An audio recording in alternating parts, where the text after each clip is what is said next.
MG is a very emotive brand. It doesn't matter if I see that MG logo on the front of an MG6 or an MGB or whatever MG it may be.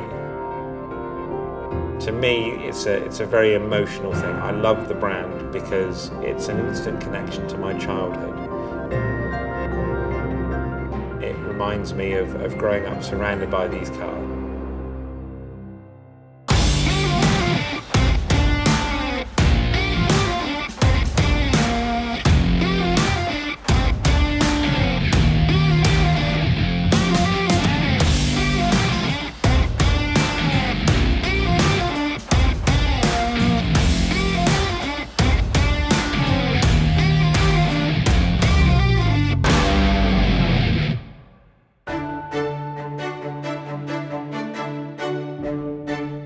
Morris Garages, a brand like fine wine, has aged gracefully over the years.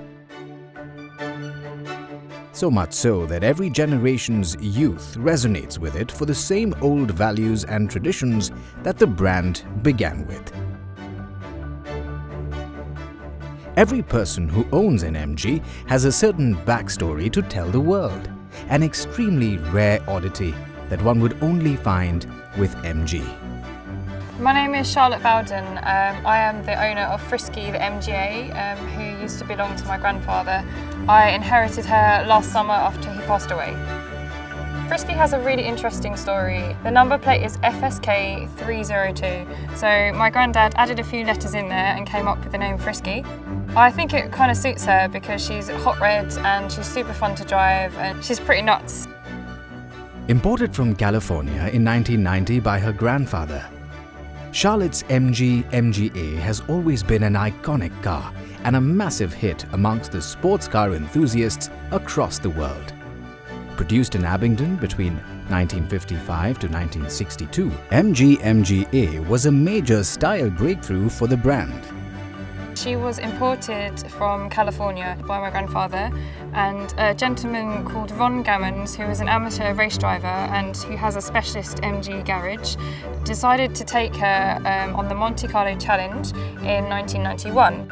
And she took first prize. She had very, very few penalty points, and so that's one of the kind of highlights of her history that I know about, because that's when she was in the UK.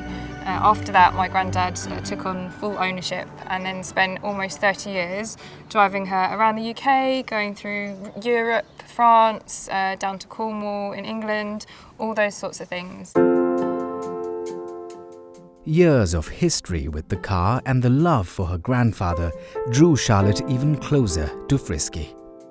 Her knowledge of the car's history shows that it's not just a car to their family, it's a piece of himself that her grandfather left behind.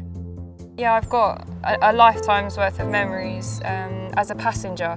And last summer, I became the driver. And it's kind of scary because it's a big responsibility because there's a huge emotional connection to the car, but also a responsible connection as well, in the sense that, you know, this isn't something that you can just swing around a roundabout and put your foot down. Every time I start the engine up, I'm always thinking that it might not start because it depends on temperature and stuff like that.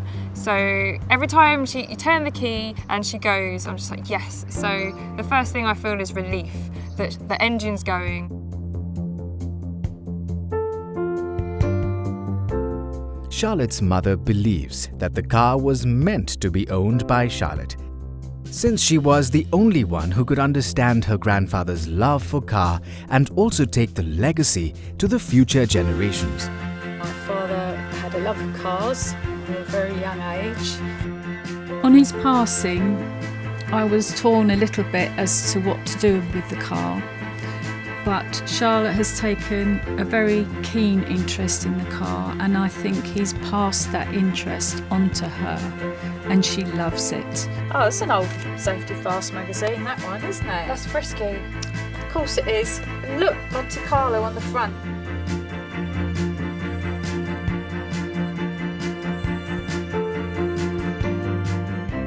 Mum and I went for a drive recently because it was the year anniversary of Dodo passing away.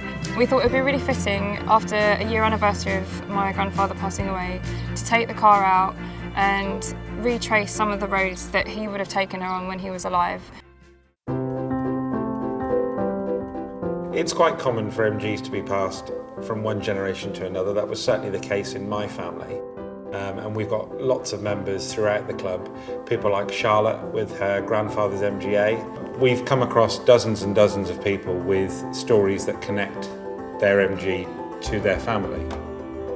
And when there are restorers like Liam Murphy who drive their passion into energy and give old vintage cars a new lease of life. In this case, Liam's latest project is the little blue MG, as he fondly calls it. I bought an MG because I wanted to enjoy the summer and I wanted a car that was a classic British mark. I wanted a car that would give me a lot of enjoyment and a lot of fun. And so I bought my 1979 Midget, which was the first MG that I saw and now own two. And I'm very proud of this one. I think people connect with MGs because everybody in their family, or they can always relate to somebody who had one, and they can always remember there was an MGB down the street, or there was a particularly nice restored example that they remember seeing at a show, or they've been to a racing or a motorsport event where they've seen one go flying past them, and everybody's always wanted to connect to that heritage that the MG mark has.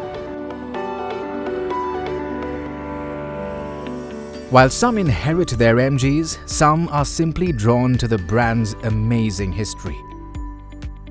Liam Murphy is a young restorer who certainly falls in the latter category. And we're now sitting here in 2018 and the original workmanship still shows, and the quality of the steel and it's a good project to get yourself into. Anybody who wants to start restoring cars should start with an old British car, and the MG is a really good choice for that. For Liam, the car was an instant connection, and he wanted to spend his time restoring an MG because, since his childhood, he had seen various vintage cars, and he had not only wanted to own a spectacular piece, but he wanted to build it from scratch. Lots of patience is what's required to restore a classic car, and being methodical and working through the manual, working through using online guides to help you. And like I say, this isn't the first car that I've sort of taken apart and put back together, but it is the first MG that I have taken apart and put back together. So it meant looking in slightly different places for that information, but I was able to completely pull it apart, put it back together using the manual, using online guides, and using support from the MG Car Club. MG has always been known for its exquisite craftsmanship that reflects in their cars, vintage or modern. The flawless yet simple engineering keeps working even though much time has passed. My grandfather taught me a lot about working on cars and talking about how to keep a car running, and he hasn't seen this one yet, so I'm looking forward to taking it to him and giving him the opportunity to have a little go in it and take it for a spin.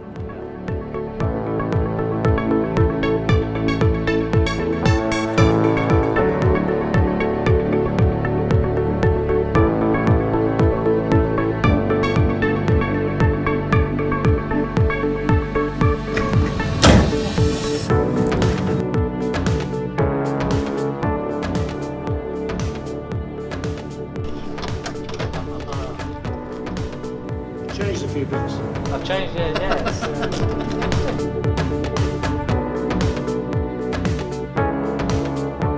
For young MG owners like Charlotte and Liam, MG stands for style. As they drive into the sparkling sunshine in the unpredictable British weather, one can't help but stare at their speed machines breeze past, possibly into another 100 years of awe.